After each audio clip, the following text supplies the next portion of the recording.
नमस्कार, मैं अनीश कुमार आज फिर से आपके साथ एक नए इंग्लिश का कॉन्सेप्ट लेकर आया हूं और ज्यादा कुछ समय बर्बाद न किए हुए डायरेक्ट वीडियो पे चलते हैं और आपका कॉन्सेप्ट को समझाना चाहता हूं। लेकिन आपसे एक रिक्वेस्ट है कि जिस कॉन्सेप्ट के लिए मैं रात रात भर मेहनत करके आपके लिए लाता हूं, तो उसके एवज में मैं आपसे कुछ पैसा नहीं मांगता हूं। मेरा चैनल को सब्सक्राइब कीजिए और उस पर लाइक कीजिए और कमेंट कीजिए तथा शेयर कर दीजिए, जिसमें आपका कोई पैसा खर्च नहीं होगा। हम जैसे शिक्षकों का मनोबल बढ़ा रहेगा ताकि हम लोग इस तरह से नए नए कॉन्सेप्ट को आप लोगों के लिए डेली खोजकर और इस वीडियो के माध्यम से देता रहूंगा। तो प्लीज आप लोग चैनल को सब्सक्राइब करना ना भूलें और लाइक भी करें वीडियो को। कुछ कमी लगे तो सब कमेंट के माध्यम से भी बताएं। जैसे टॉपिक का नाम ही पहले लिखा हुआ देखें, नॉन फिनिट वर्ब होता है, नॉन फिनिट वर्ब। तो क्या कर रहा है, इसको वर्ब्स जो पढ़े हम लोग उसी में यह एक टर्म्स दे दिया non finite verb. Non finite verb क्यों पढ़ते हैं, आपको इसके लिए एक स्टोरी थोड़ा सा सुनिए। कुछ ऐसे वर्ब्स होते हैं जो बोलते हैं कि नहीं, वर्ब्स का सिंपल रूल्स क्या होता है, वो सब्जेक्ट का गुलाम होता है। सब्जेक्ट सिंगुलर तो वर्ब सिंगुलर, सब्जेक्ट प्लुरल तो वर्ब्स प्लुरल। लेकिन कुछ ऐसे वर्ब्स होते हैं जो कहते हैं कि नहीं, मैं सब्जेक्ट का गुलाम नहीं बनूंगा।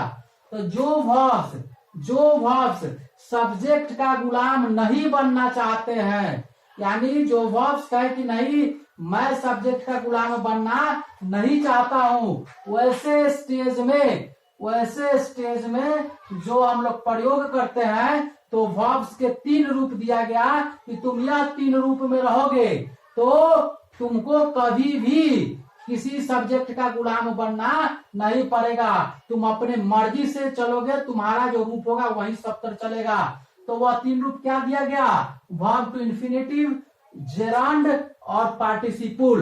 वर्ब टू इंफिनिटिव, जिरंड और पार्टिसिपुल क्यों लाया गया, क्योंकि जो वर्ब चाहता है कि हम गुलाम न रहे सब्जेक्ट का, सब्जेक्ट के अनुसार नहीं बदले, वैसे वर्ब्स का यूज इस तरह से अगर करते हैं इस 3 रूप में, या तो वर्ब टू इंफिनिटी के रूप में, या जिरांड के रूप में, या पार्टिसिपल के रूप में, तो वह फॉर्म जो होता है किसी सब्जेक्ट का गुलाम नहीं होगा, वह अपने अनुसार से चलेगा।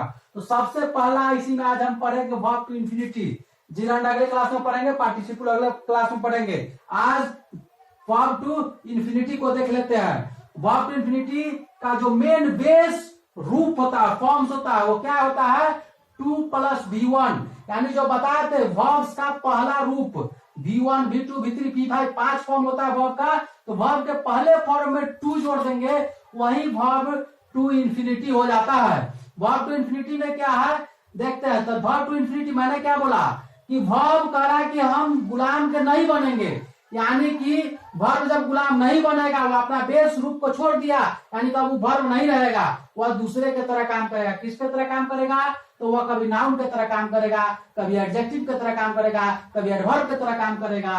तो देखते हैं कैसे नाउन की तरह काम करता है, कैसे एडजेक्टिव की तरह काम करता है, कैसे एडवर्ब की तरह काम करता है। तो देखिए नाउन है, नाउन के तरह अगर काम कर रहा है तो नाउन कहाँ पे यूज करते हैं हम लोग, या तो सब्जेक्ट की जगह पे, नहीं तो ऑब्जेक्ट की जगह पे। तो सब्जेक्ट के जगह पे अगर इस्तेमाल कर रहा है तो देखिए करा to walk is good for health, यानी कि टहलना शरीर के लिए स्वास्थ्य, मतलब स्वास्थ्य के लिए अच्छा है। तो यहाँ पे जो टू वॉक हुआ यह किसके लिए, सब्जेक्ट के तरह यूज हुआ। किसके तरह यूज हुआ, सब्जेक्ट। और टू वॉक क्या हो गया, एक नाम हो गया आपकी एक्टिविटी की, यानी टहलना एक नाम हो गया, यहाँ पे एज अ नेम यूज किया गया, इसलिए नाउन हो गया। तो किसके तरह यूज हुआ, नाउन के तरह यूज हुआ। क्या, to walk is good for health, noun का टू वॉक क्या हो गया, नाउन के तरह इस्तेमाल किया है और सब्जेक्ट की जगह इस्तेमाल किए। तो देख लिए ना, वही वर्ब वॉक भी होता है टहलना, यहाँ वर्ब गुलाम के तरह नहीं है, यह सब्जेक्ट के तरह है, यानी कर्ता के तरह है, यानी कि यहाँ पे गुलाम नहीं हुआ। अगर देखिए I like to drink milk, क्या कर रहा है, मैं पसंद करता हूं, क्या पसंद करता हूं, पीना पसंद करता हूं। यानी यह जो पसंद कर रहा है लाइक, और लाइक क्या होता है, वर्ब है यहाँ पे पसंद करना। तो इसका प्रभाव, कर्ता के काम का प्रभाव जिसमें पड़े, यानी पसंद करने का प्रभाव उसका इंप्रेशन किस पे पड़ रहा है, ड्रिंक पे, पीने पे पड़ रहा है। तो ये किस तरह से यूज हो गया, एज ऑब्जेक्ट। और ऑब्जेक्ट क्या होगा, नाउन है। पीना एक क्या हो गया, एक्टिविटी है।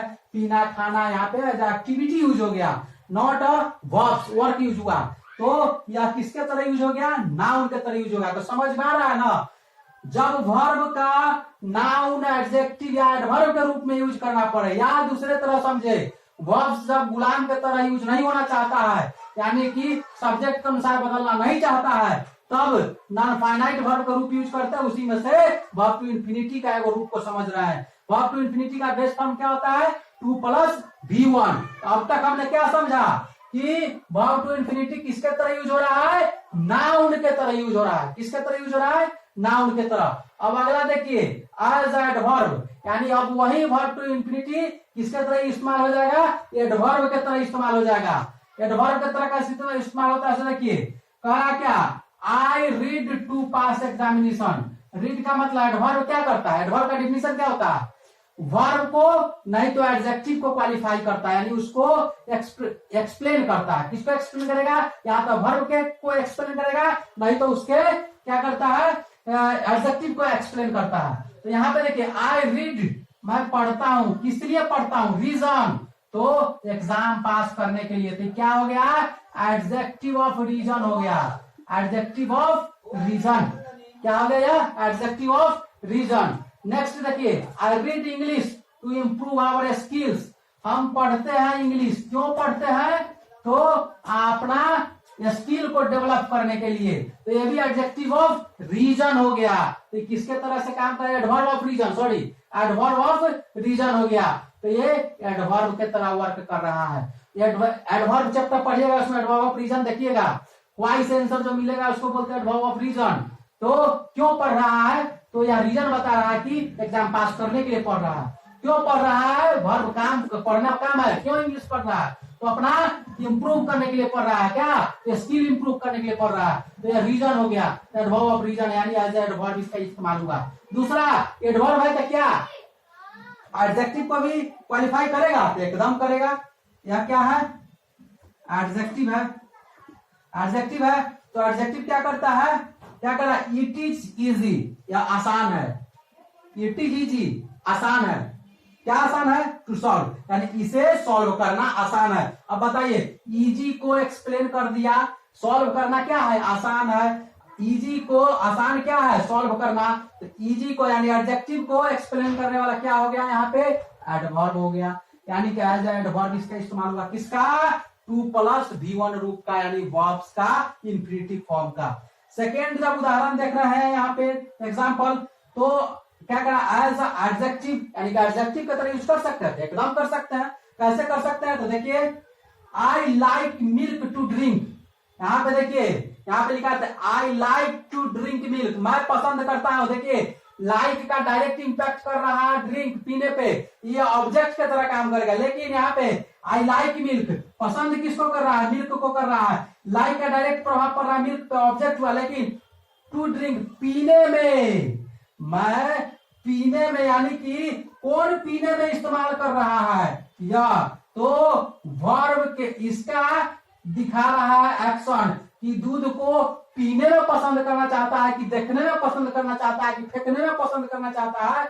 ये सब्जेक्ट के क्वालिटी को दिखा रहा है, यानी कि यह सब्जेक्ट के क्लियर कर रहा है, सब्जेक्ट को क्वालिफाई कर रहा है। वो दूध को पीना चाहता है कि फेंकना चाहता है, उसको पसंद कैसा है, पसंद तो दूध को करता है, लेकिन किसमें कर रहा है, पीने में। तो ये हो गया क्या, एडजेक्टिव। सब्जेक्ट कौन है, प्रोनाउन, और नाउन और प्रोनाउन को क्वालिफाई करने वाला क्या कहलाता है, एडजेक्टिव कहलाता है। ठीक उसी तरह से आई लाइक सैड सॉन्ग, हम सैड सॉन्ग को पसंद करते हैं, ठीक है, पसंद करना, इसका डायरेक्टली ऑब्जेक्ट हो गया। लेकिन कौन इसमें, लिसन में, अब वो सैड सॉन्ग को सुनना पसंद करता है, कि सैड सॉन्ग को बंद करना पसंद करता है, या किसका क्वालिटी दिखा रहा है, सब्जेक्ट का। सब्जेक्ट क्या है, प्रोनाउन है, और नाउन और प्रोनाउन को क्वालिफाई करने वाला क्या कहलाता है, एडजेक्टिव कहलाता है। ये किसके तरह यूज हो गया, एज एडजेक्टिव के तरह यूज हो गया। तो समझ में आया ना, जो अपना बेस रूप को छोड़ना चाहा, यानी वर्ब अपना बेस रूप को, गुलाम, वर्ब का काम है सब्जेक्ट का गुलाम रहना, तो सब्जेक्ट का गुलामी करना छोड़ दिया तो देखिए उसको कितना जगह मरना पड़ा, उसको नाउन भी बनना पड़ा, एडवर्ब भी बनना पड़ा, उसको फिर क्या कहते हैं एडजेक्टिव भी बनना पड़ा। तो ये बेचारा पगला गया, कहता है कि रूपे बेकार है, हमको फिर पुराने के रूप में ले चलो, हम सिंपल वे में रहेंगे, आना तो हमको गुलामों नहीं रहेंगे, लेकिन हमको सिंपल रूप दो, टू वाला हटाओ, टू झमेला का दे दिया, सिंपल रूप दो हमको।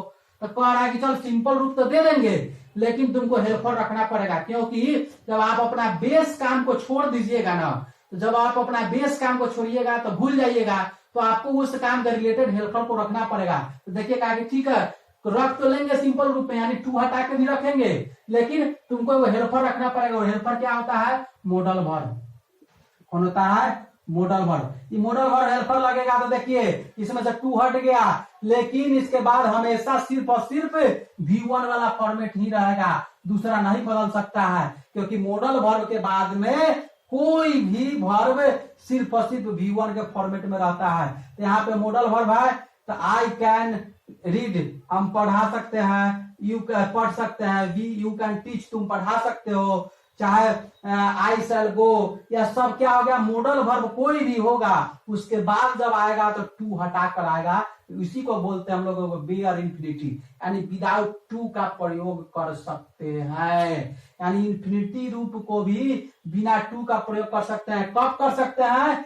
किसमें कर सकते हैं? मॉडल वर्ब के साथ कर सकते हैं। पहला रूल याद रखना, मॉडल वर्ब के साथ कर सकते हैं। दूसरा क्या है? Except dare to and use to. Dare to और यूज टू जो मॉडल वर्ब में आता है उसको छोड़ के, क्योंकि डेयर टू यूज टू हमेशा टू के साथ ही आ जाता है, मॉडल वर्ब टू के साथ चलाता है, इसलिए इसमें क्या पढ़ा? बेयर इन्फिनिटी में क्या पढ़ा जाता है? विदाउट टू, यानी वैसा वर्ब का रूप जो कहीं पे चेंज नहीं हो, सब्जेक्ट के अनुसार से चेंज नहीं होगा लेकिन उसके साथ टू लगल नहीं होगा। यहाँ पे क्या पढ़े हैं? सब्जेक्ट के अनुसार से चेंज नहीं होगा तो उसके साथ टू लगना जरूरी है, लेकिन यहाँ पे कह रहा है कि हम ऐसा रहेंगे कि सब्जेक्ट के अनुसार से बदलवो नहीं करेंगे, यानी सब्जेक्ट का गुलाम भी नहीं रहेंगे, आप हमारे साथ टू नहीं रहना चाहिए। ठीक है तो साथ टू तो नहीं रहेगा लेकिन मॉडल वर्ब को लेना पड़ेगा तुमको, तो मॉडल वर्ब लेके रखते हैं पहला। दूसरा जो एग्जाम्पल देख रहा है देखिए, टू से समझते हैं, टू जो एक होता है प्रीपोजिशन होता है, अब प्रीपोजिशन का मेन एक्शन होता है टू का, ये एज डायरेक्शन दिखाते हैं, जैसे हम बोलते हैं I am going to Patna, यानी हम पटना जा रहे हैं, डायरेक्शन दिखा रहा है। यहीं पे देख लीजिए जहां जहां पर टू आपको दिख रहा होगा एक डायरेक्शन दिखा रहा है, कोई ना कुछ काम करने का डायरेक्शन। रीड टू, मैं पढ़ रहा हूँ, टू दिखा रहा है यानी पास करने के लिए, यानी कि डायरेक्शन आपका पढ़ने की जो है डायरेक्शन को दिखा रहा है। लेकिन आप खुद से सोचिए, हम कह रहे हैं कि हम कुछ अनुभव कर रहे हैं, तो अनुभव में कौन सा डायरेक्शन है भाई? फील है, कोई डायरेक्शन है तो नहीं, इसमें डायरेक्शन का सेंस नहीं आ रहा है। आप सोचिएगा पहले, देखिए लैंग्वेज कोई भी होता है इमोशन से जुड़ा हुआ होता है, तो उसके भावना को समझिएगा तभी समझ पे, चाहे हिंदी लैंग्वेज हो, संस्कृत हो, इंग्लिश हो। रूल्स खाली नहीं लैंग्वेज में चल सकता है, लैंग्वेज भावना का होता है, इमोशंस का होता है। तो इमोशन जहां पे होती है वहां पे कुछ रूल्स को भी आपको अंदर से फील करना पड़ेगा, उसको लाना पड़ेगा अंदर में। सोचिए फील जब कर रहा है तो कोई डायरेक्शन उसमें नजर आ रहा है? काम नहीं आ रहा है, कोई नजर ही नहीं, समझ में नहीं आ रहा है कि इसमें कौन सा डायरेक्शन काम करेगा जी। टू का यूज होता है डायरेक्शन को दिखाने के लिए। सुन रहे हैं, कैसा डायरेक्शन सुनाई दे रहा है? कुछ समझ नहीं आ रहा है। मेड बना रहा है, किसी को मूर्ख बना रहा है, चाहे किसी को हंसा रहा है, कुछ कर रहा है, उसमें डायरेक्शन नहीं, आपको काम दिख रहा है, इसी सिंपल।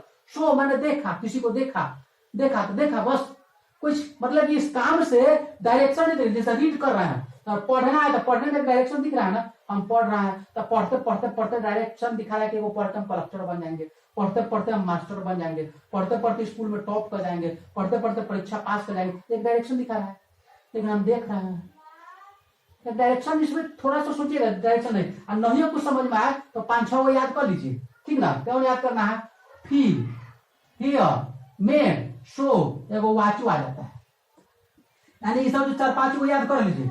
इसके साथ में टू वाला नहीं यूज होता है, ये 4-5 को याद कीजिए काफी रहेगा।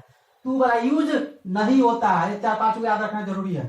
अगर फील समझ सकते तो फील समझिए, और नहीं फील समझ सकते तो इसको याद कर जाइए। रटंत विद्या, फेल्ड, हर्ड, मेड, शो, यानी feel, hear, made, hear, made, show, watch, ये सब जो हो गया ना, इसके साथ में बेयर इन्फिनिटी का प्रयोग होता है, यानी कि टू वाला इन्फिनिटी का प्रयोग नहीं होगा। इसके साथ जो भरवा लगेगा ना, भर वाला वर्डवा, वो नाउन की तरह यूज हो जाएगा, एडजेक्टिव की तरह यूज हो जाएगा, वर्ब की तरह यूज नहीं होगा, क्योंकि यह गुलाम पसंद नहीं कर रहा है। तो एग्जाम्पल देखिए, आई फेल्ट द अर्थक्वेक, अर्थशेक, हमने धरती को कांपते हुए अनुभव किया, धरती कांप रहा, अनुभव किया।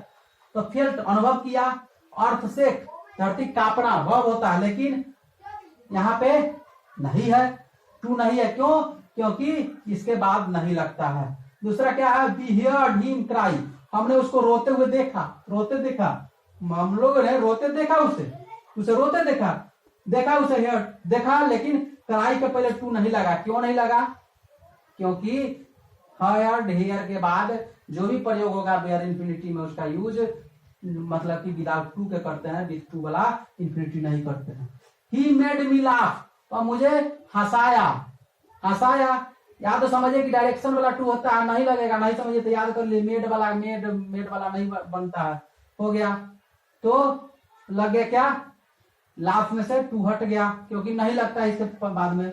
यू सो हिम डांस, तो क्या कहता है, यू सो हिम डांस, तुमने उसे नाचते देखा। हाँ देखा, नाचते देखा है, उसमें कुछ डायरेक्शन नहीं दिख रहा है, ऐसा नहीं है कि देखते देखते देखते देखते कुछ हो जा रहा है, मतलब आप देखा है, बात खत्म। तो इसमें डायरेक्शन नहीं शो हो रहा है, इसलिए टू नहीं लगा है। नहीं तो कहवे कि याद कर लीजिए 5 गो, कम से कम 5 गो याद कर लीजिए, काम चल जाएगा। फील, हियर्ड, मेक, शो और वॉच। तो आपको अच्छा लगा होगा वीडियो को, तो जरूर लाइक कीजिएगा, चैनल को सब्सक्राइब कर दीजिएगा और आगे वीडियो को शेयर कीजिए, ताकि सभी बिहार के पिछड़े और जो मजदूर वर्ग के लड़के सब है, जिनका इंग्लिश कमजोर है, उनका अंग्रेजी सुधर सके। तो वीडियो को पॉज कीजिए और नोट कर लीजिए। अगले क्लास में आते हैं लेकर जीरांड का कॉन्सेप्ट को।